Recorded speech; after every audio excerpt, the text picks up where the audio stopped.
ఈరోజు మా ప్రయాణం ఆస్ట్రియాలో ఉన్న ఇన్స్బ్రుక్ నుంచి ఇటలీలో ఉన్న ఫుస్సినా వరకు సాగింది.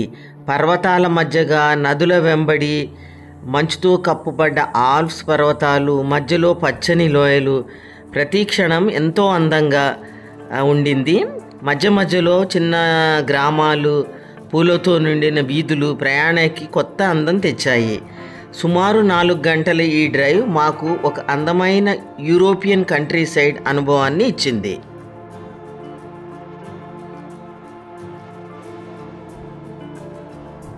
ఇలా సుందర దృశ్యాల మధ్యగా ప్రయాణిస్తూ చివరికి మేము వెనీస్కి గేట్వే అయిన ఫుస్సినా చేరుకున్నాము. ఫుస్సినా నుంచి వెనీస్ నగరానికి మా ప్రయాణం బోటులో ప్రారంభమైంది. మా టూర్ మేనేజర్ ఏర్పాటు చేసిన బోటులోనే మేము లంచ్ తీసుకున్నాము. సముద్ర గాలిలో అలల మధ్య భోజనం చేయడం నిజంగా ఒక అద్భుతమైన అనుభూతి. నీటి మీద తేలుతూ వెళ్తున్నప్పుడు వెనీస్ నగరం నెమ్మదిగా మన కళ్ళ ముందు ప్రత్యక్షమవుతూ వచ్చింది. దూరం నుంచే మనకు సెయింట్ మార్క్స్ స్క్వేర్ మరియు ఆకాశాన్ని తాకేలా ఉన్న బెల్ టవర్ కనబడడం చాలా ఆహ్లాదకరంగా అనిపించింది. ఇలా ప్రతి క్షణం కొత్త అందాన్ని చూపిస్తూ వెనీస్ వైపు మా ప్రయాణం మర్చిపోలేని జ్ఞాపకంగా మారింది.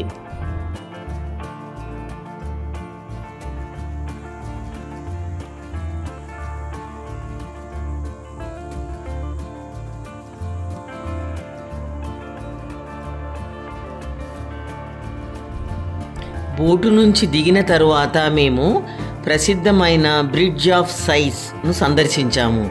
ఈ తెల్లని రాతి వంతెన డాస్ ప్యాలెస్ మరియు పాత జైలును కలుపుతుంది. ఇది వంతెనలోంచి శతాబ్దాల క్రితం ఖైదీలు చివరిసారిగా జైలుకు వెళ్లే ముందు అందమైన ఈ నగరాన్ని చివరిసారి చూసి ఒక నిట్టూర్పు వదిలేవారట. అందుకే దీని పేరు బ్రిడ్జ్ ఆఫ్ సైస్ అని వచ్చింది. ఇప్పుడు ఇది వెనీస్లోని అత్యంత ప్రసిద్ధమైన చారిత్రాత్మక చిహ్నాలలో ఒకటి. ప్రతి పర్యాటకుడు తప్పక చూసే ప్రదేశం.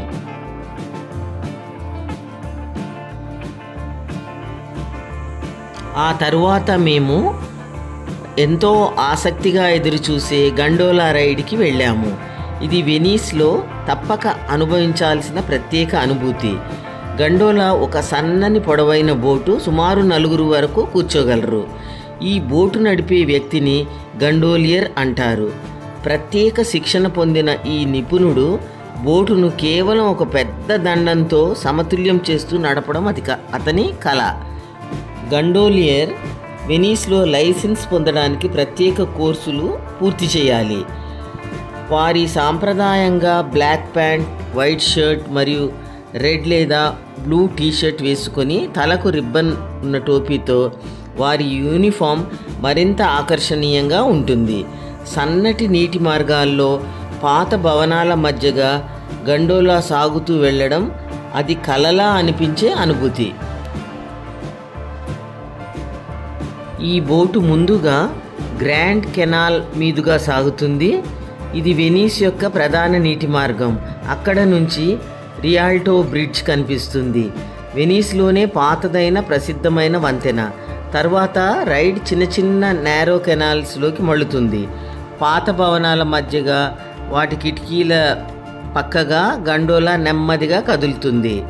ప్రసిద్ధ కళాకారుల భవనాలు, చారిత్రాత్మక స్మారకాలు, చివరిగా రెడ్ సెయింట్ మార్క్స్ స్క్వేర్ మరియు బ్రిడ్జ్ ఆఫ్ సై మధ్యగా సాగుతూ ముగుస్తుంది.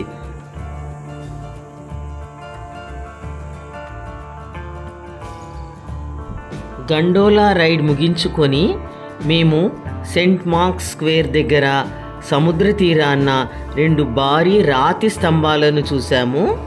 ఒక స్తంభం మీద సెయింట్ మార్క్ సింహం ఉంటుంది. ఇది వెనీస్ నగరానికి గుర్తు.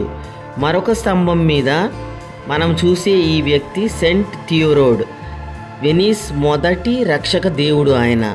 ఆయన పక్కన ఉన్న అసలు డ్రాగన్ లేదా క్రొకడైల్ రూపంలో చెక్కబడిన శత్రువు. ఇది వెనీస్లోని ప్రసిద్ధ సెయింట్ మార్క్స్ స్క్వేర్ నగర హృదయం అని చెప్పొచ్చు. ఈ ప్రదేశం 9వ శతాబ్దంలో నిర్మాణం ప్రారంభమై 12వ శతాబ్దం నుండి 16వ శతాబ్దాల మధ్య నేటి ఆకృతిని పొందింది.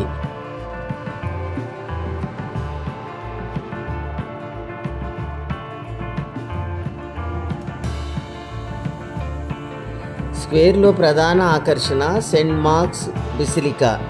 ఇది వెనీస్ ఆధ్యాత్మిక గౌరవానికి ప్రతీక. దీని బంగారు మొసైళ్ళు, గుమ్మట్లు మరియు శిల్పాలు అసాధారణమైన కళాత్మకతను చూపిస్తాయి. బెసిలికా పైభాగం ఉన్న ప్రధాన విగ్రహం సెయింట్ మార్క్స్ ది ఇవాంజలిస్ట్ గారి విగ్రహం. ఆయన వెనీస్ నగరపు రక్షక దేవుడు. ఆయన పక్కన కనిపించే వింగ్డ్ లయన్ వెనీస్ నగరానికి ప్రతీక, ధైర్యం మరియు జ్ఞానానికి చిహ్నం. ఇది వెనీస్లో ప్రసిద్ధ సెయింట్ మార్క్స్ స్క్వేర్లో గర్వంగా నిలిచిన క్లాక్ టవర్. ఇది మొదటగా 9వ శతాబ్దంలో నిర్మించబడింది, కానీ ప్రస్తుత ఆకృతి 1514లో పూర్తి అయ్యింది. దీని ఎత్తు సుమారు 98.6 మీటర్లు. ఈ క్లాక్ టవర్ పైభాగంలో బంగారు రంగులో ఉన్న ఆర్చ్ ఏంజెల్ గ్యాబ్రియల్ విగ్రహం ఉంటుంది.